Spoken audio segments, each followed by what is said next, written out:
Never make an excuse not to make money, basically. Well, I wouldn't consider myself a rich man yet. If kortahan na ka, unsa ray makapalabad sa imong ulo. Walang abaw. You know the saying, more money, more problem.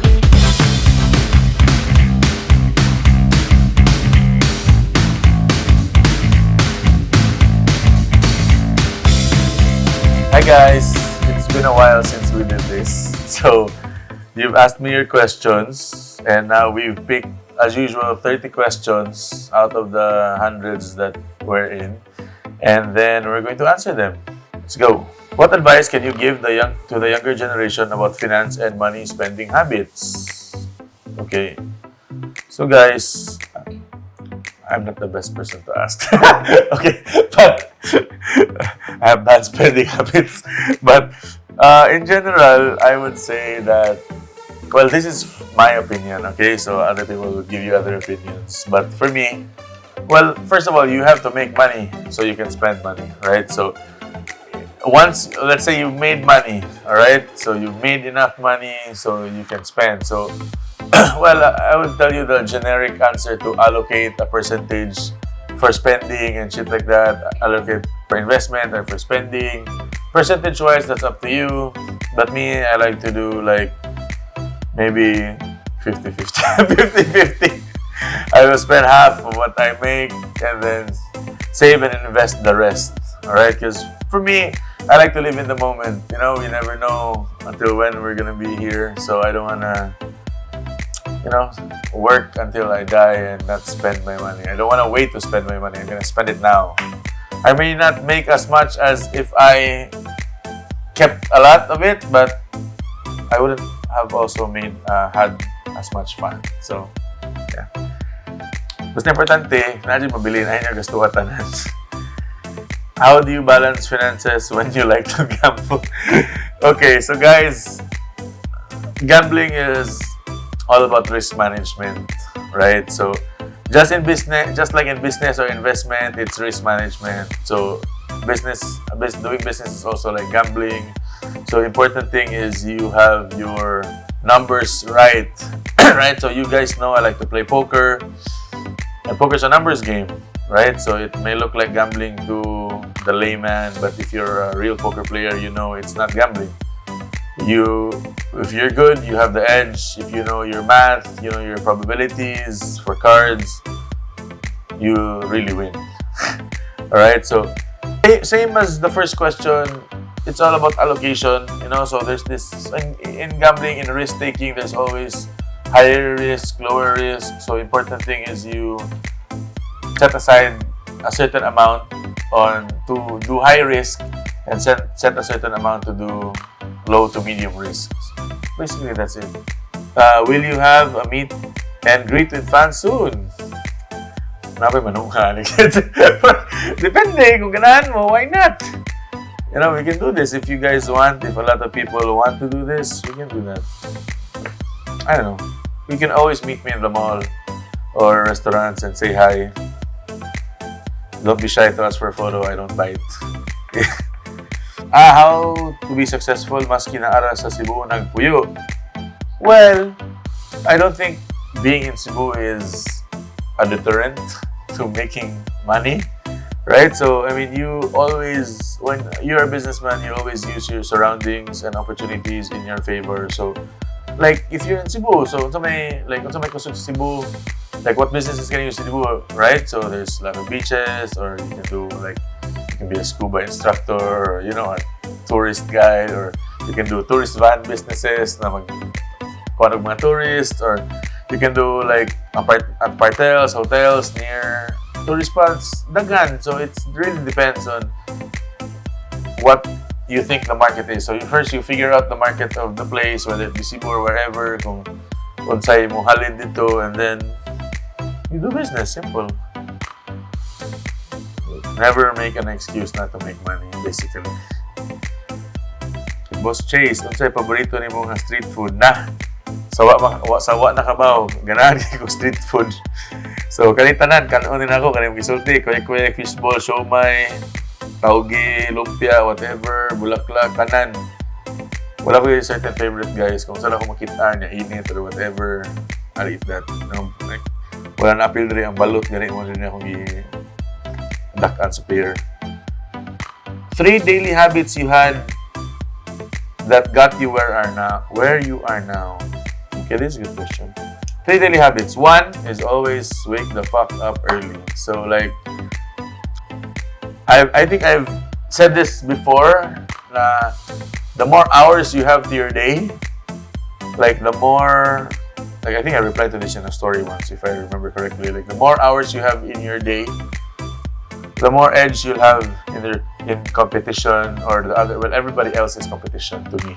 Like example, if there's this guy who sleeps 8 hours a day, he has 16 hours to do shit, right? The rest of the day. So what if I sleep only 6 hours a day? I have 2 extra hours in a day times a week. That's 14 hours. That's almost 2 days more than the next guy. So imagine the difference, right? Number 2 daily habit is, what other habits do I have? Well, always look at opportunities, I guess. You know, like every day, whatever happens in business, in this meeting, or in the next meeting, you listen to people, listen to what they have to say, and then just pick and choose. Always be open-minded with things that you come across, and then just filter out, because there will be a lot of noise and a lot of nonsense in that, but it never hurts to listen. Important is you choose and judge which to listen to. So important thing is, number 2 is always keep an open mind every day for opportunities that may present themselves. And number 3, daily habit. What other daily habits do I have? Wake up early, listen to people. Yes. Okay. Well, yeah. I think okay. Aside from it's connected to number 2 is always keep learning, right? So like the moment you stop learning, or the moment you think that this is enough, you know it all, or you don't need to learn more, then you failed already. For me, that's my opinion. Because like, related to being open-minded in opportunities is being also open-minded in learning new skills. Every day you need to learn something new. It can't hurt. I mean, it can't hurt to learn something new, right? I mean, you never know when you're gonna use it. Who is Sir Chase Ocaliong when he was about 10 years old? And what would you want to say to your 10-year-old self? And how do you chase your own dreams? That's deep. Okay, so 10-year-old. It's grade 4, right? Grade 5? Yeah, grade 5. Because 11 is grade 5. Okay, grade 4. So my 10-year-old self, I would tell him to stop being a pussy. Because like 10-year-old self, I think this age I was pretty sheltered still, and like I think grade 4 at this time. I didn't play basketball yet. I didn't really know how to carry myself or speak publicly. I didn't learn that for a while, and then like I was 10 years old. I played chess pretty well. At this age. And then, swam on what do you call? Okay. So I would tell him to stop being pussy and, just grow up. I mean, like, suck it up. And then, like, there was a time I was, like, maybe awkward stages. And then, I would tell him to, be confident and then just take on the world sooner, I guess, and I would tell him to go get what you want, stop being afraid and just get it. And then number 8, when did you learn to play poker? What was the biggest prize you got when you were starting to learn it? Okay, so poker, guys, is a very complicated game. I say this because I've studied this game tediously for 3 years, maybe. Well, I studied it seriously for maybe the past year, but I played it for maybe like for 3 years, and boy, like I did some donating when I was starting out, like losing a lot, as everyone does, because when we play recreationally, we just play and hope for the best, But as with everything, I get challenged to be better or the best or near the best at something. So poker included. So I met some people who helped me become better. And there's this one guy that also, his name's Vam. He made me the beast I am today, probably like that. So yeah, so it's really about, I learned that poker is really about math, probability, negotiation, bluffing is part of the game in business as well. Stakes are high, pressure is on. You need to learn to keep your cool, or people will know you're bluffing. or as we like to call it, you play your cards face up against your opponent if you don't know how to control your emotions and your stress level and shit like that. So yeah, so this is something I'm really proud of achieving also. And my biggest prize, well, a lot, man, like a lot, because I play a lot of cash games. We win like 10 million, 6 million, 8 million a session. Normal stuff, because we play high stakes poker. Unsay greatest fear nimo? That's a nice question. What's my greatest fear? What am I afraid of?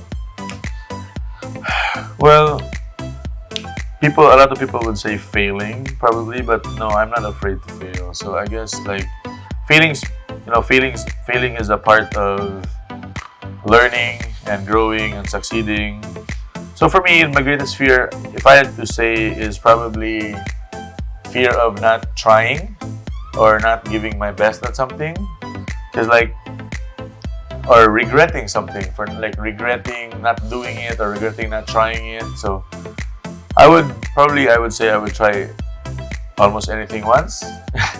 At least I said I've tried it, and then I don't regret not doing it. Because I think generally my fear is just not living life to its fullest. If you get what I mean, I wanna be able to do something, or if there's this business opportunity related to business and also non-business. If business, there's this opportunity that's kind of high risk or medium risk, and for me, I studied it and it's quite okay naman, but maybe I lose money if it fails, but maybe I make big money if it doesn't fail. So most likely you'll find me doing it. Yeah, because I'm not afraid to lose money. That's normal. For a rich man like you, have you ever experienced hitting rock bottom? If you ever did, what happened? And how did you pull yourself back? Well, I wouldn't consider myself a rich man yet. We all have our standards. But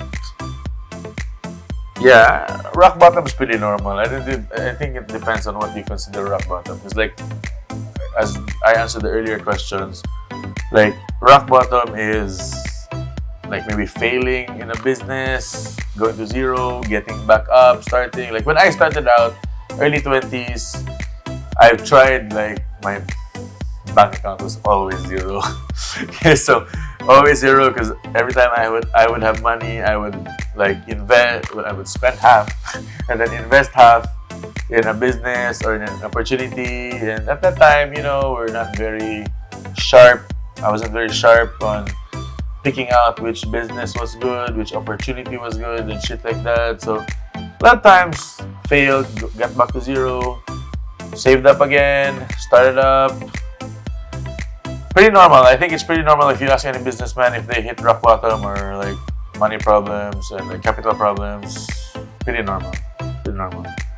Which event has influenced your opinions on charity, and how do you decide which charitable initiatives to back? What motivates you to give back, and how do you assess the effect of your donations? Well, these things I don't really put much thought in. Yes, because charity is charity, and we do it on the page, we do charity off the page.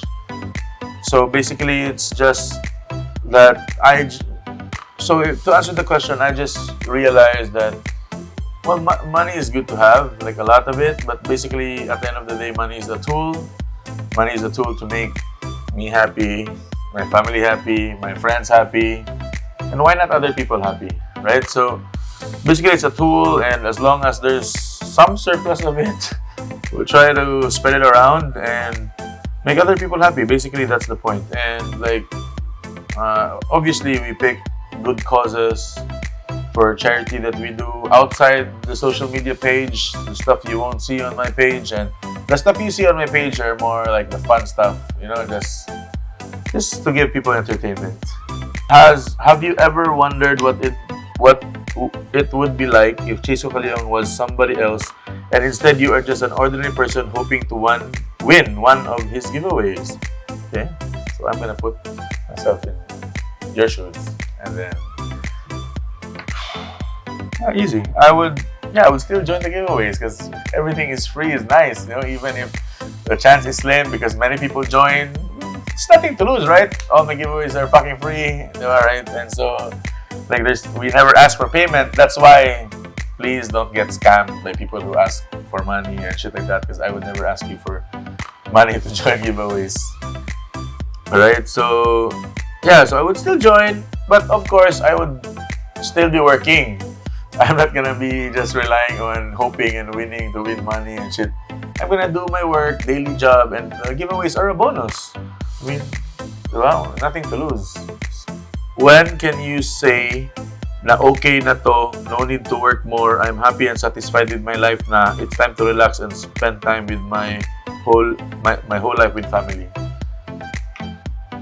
It's hard to say, but obviously I have goals and I don't plan to work as hard past 50, I hope. And basically, when I've accumulated enough assets that make me money passively, that's another topic, debate.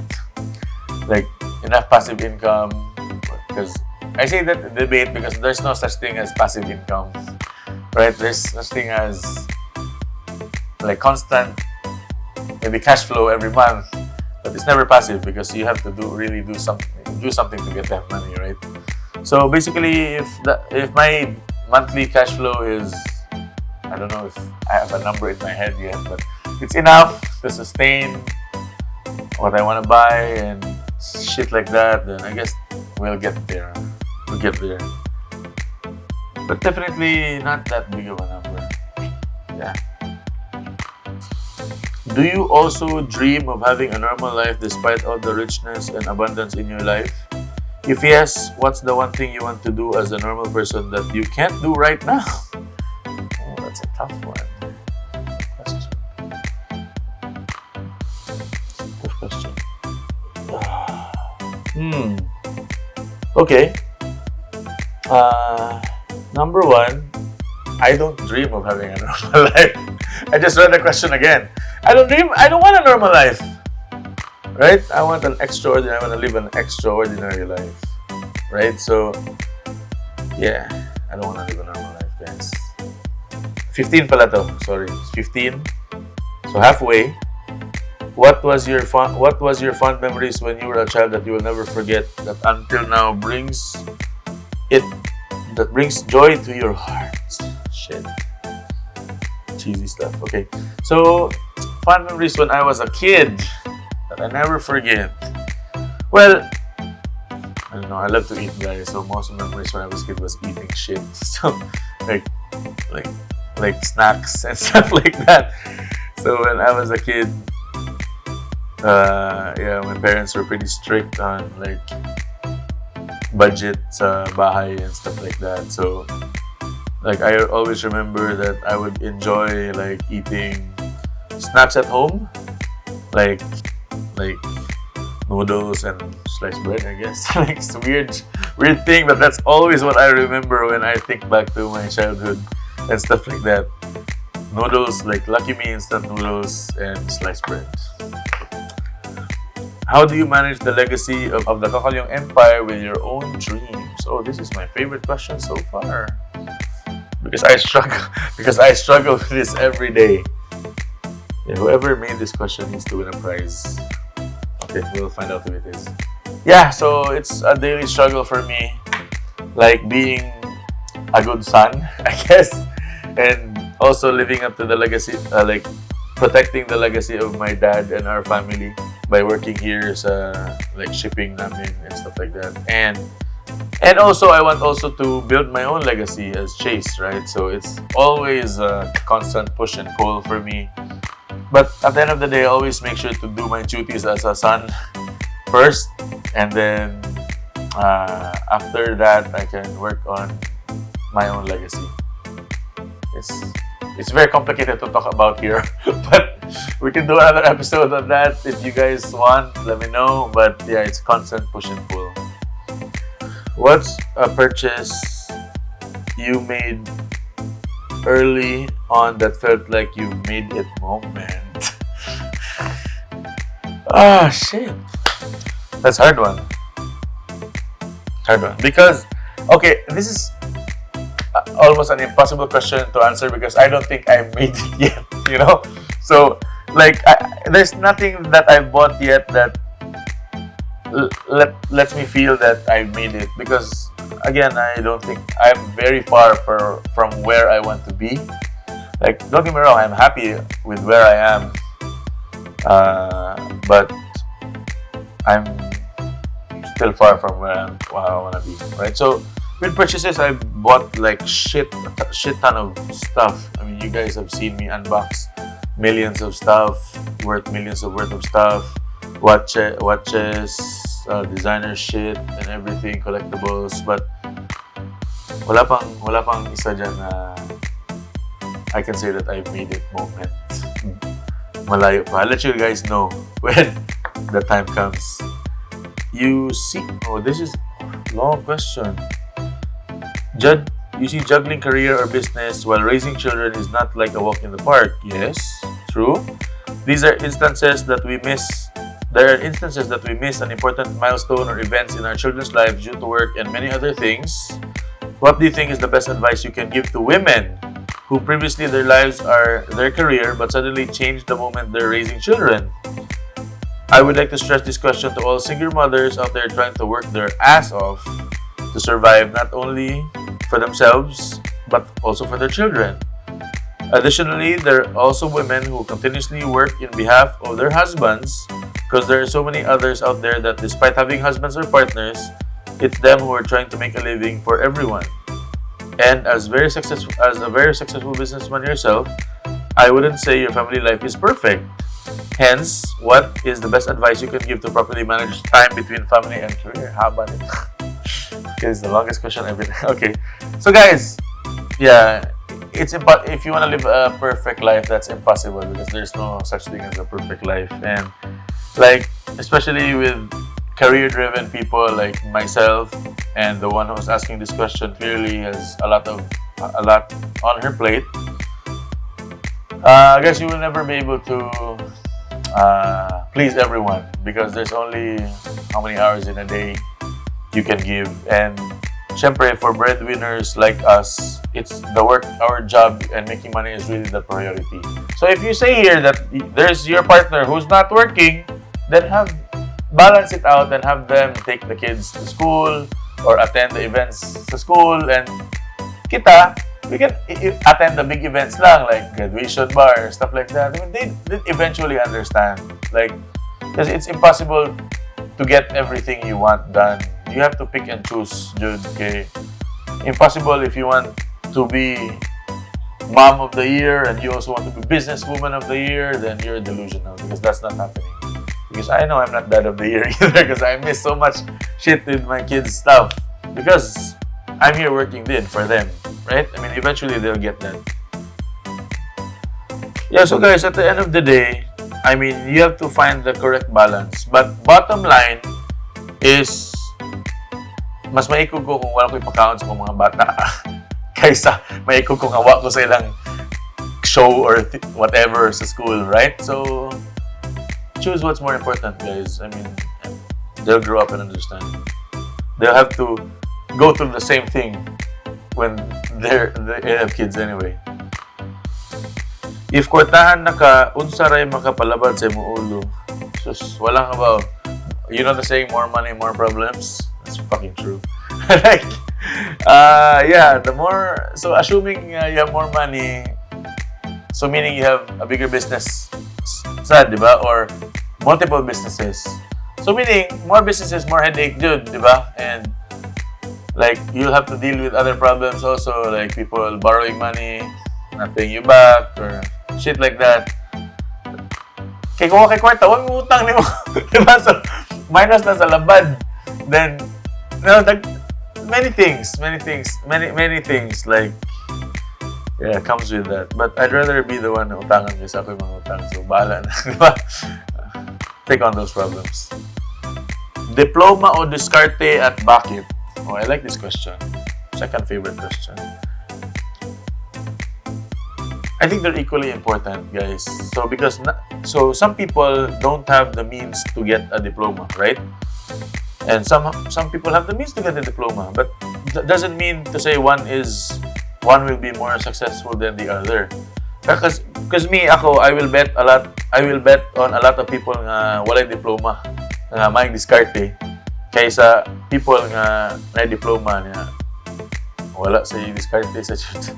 Because for me in life, it's important. Well, both is important, right? Because like me, I studied in Ateneo even if I didn't really believe in school. I don't really believe in school, guys. I think if you've been watching my shit, I know that you know that.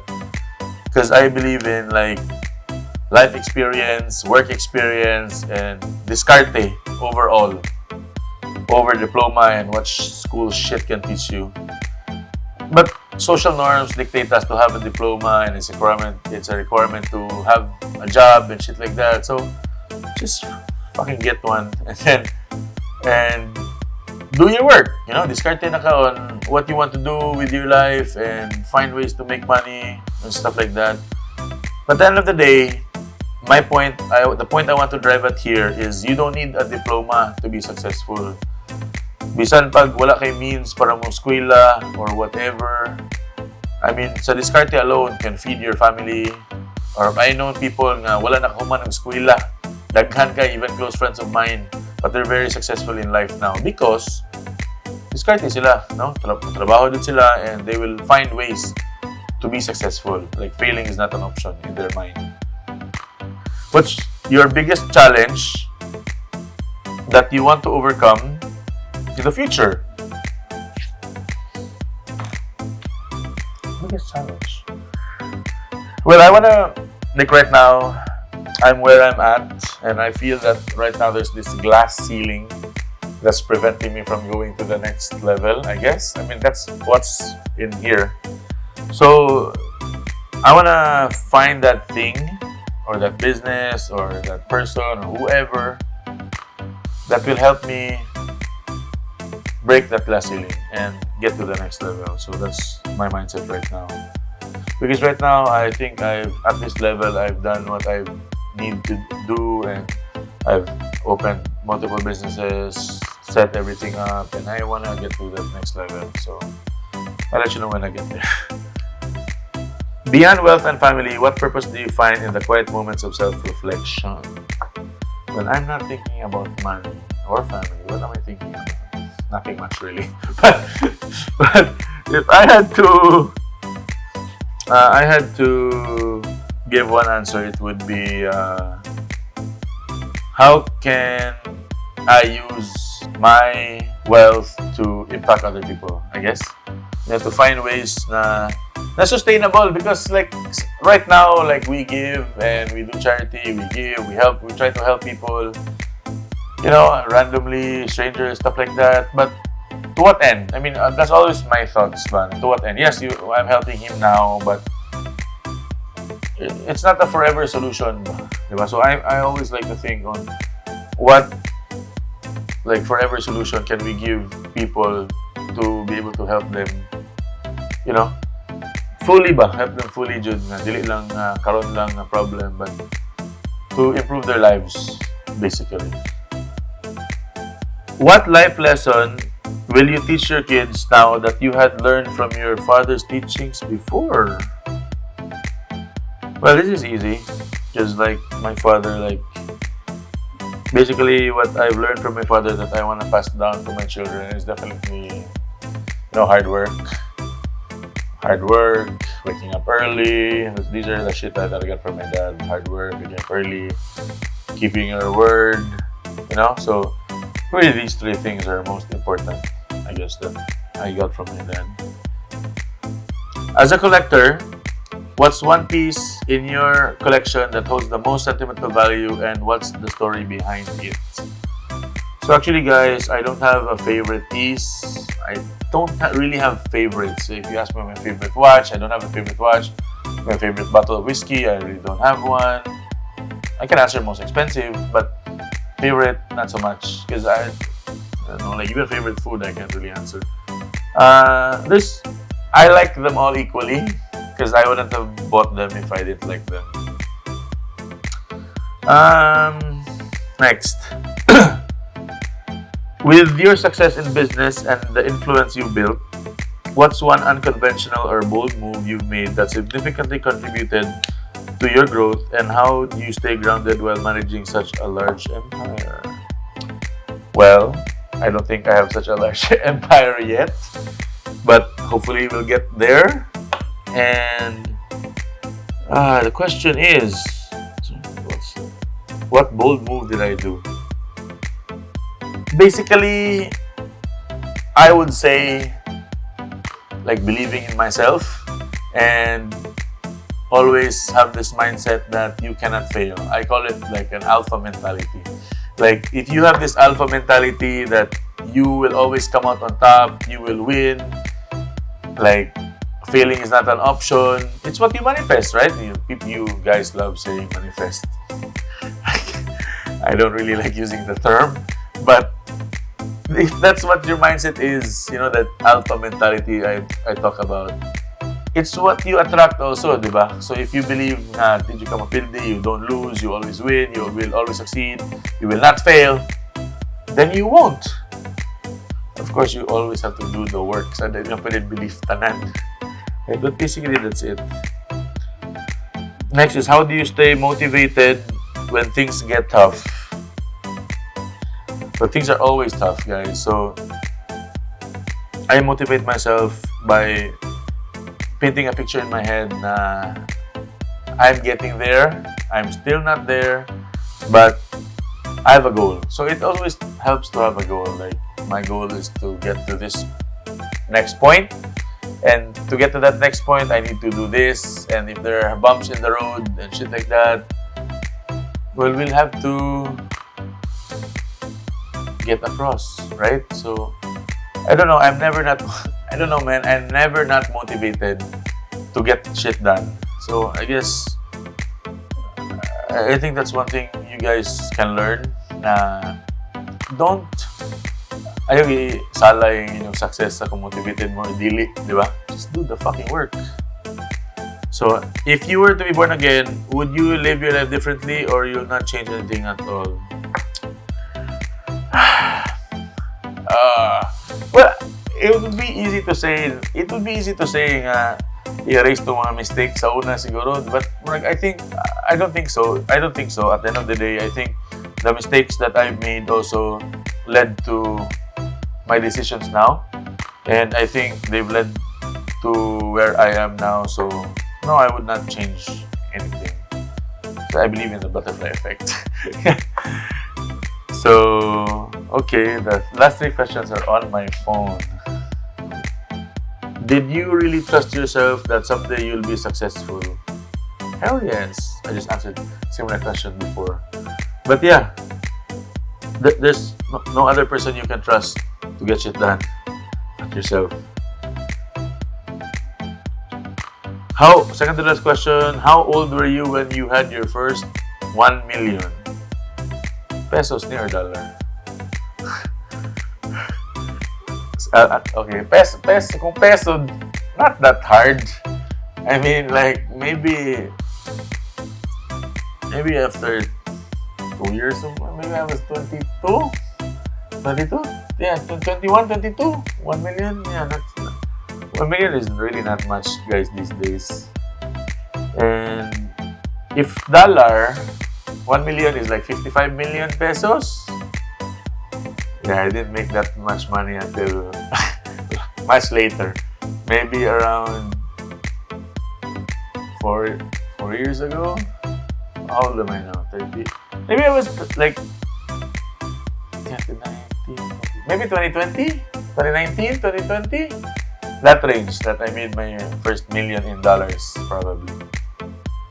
So that's the glass ceiling I was talking about earlier, guys. So there was a time that I was earning like this much for so long, and then I broke the glass ceiling, and now I'm here for a couple of years, and now I want to break the glass ceiling next to the next level. So yeah.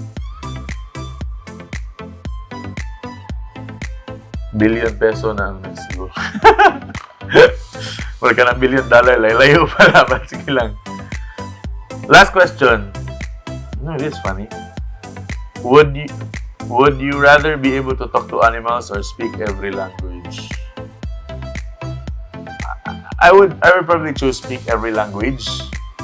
The businessman in me says that because at least I can do business with like international people, no language barrier, stuff like that, because it would be a lot easier, right? And also, I don't want to talk to animals because how am I gonna eat them? Like if I talk to them, like if I understand that there's like begging me not to kill them, like this cow, imagine this A5 Wagyu cattle begging me not to kill him for my steak. I can't do that, so I would rather not understand. Ignorance is bliss. Alright guys, so that's our 30 questions. I hope you learned something more about me. And then if you want me to do this again, just shoot down in the comments, and then we'll do an episode, at least episode 4, I think, of Ask Chase, and then we'll do episode 5 in a couple of months if we've gotten more questions na. Right? And so thanks for listening, guys, and always keep watching my channel because you never know what's gonna happen. Alright? So the chase never ends. Bye. That's good.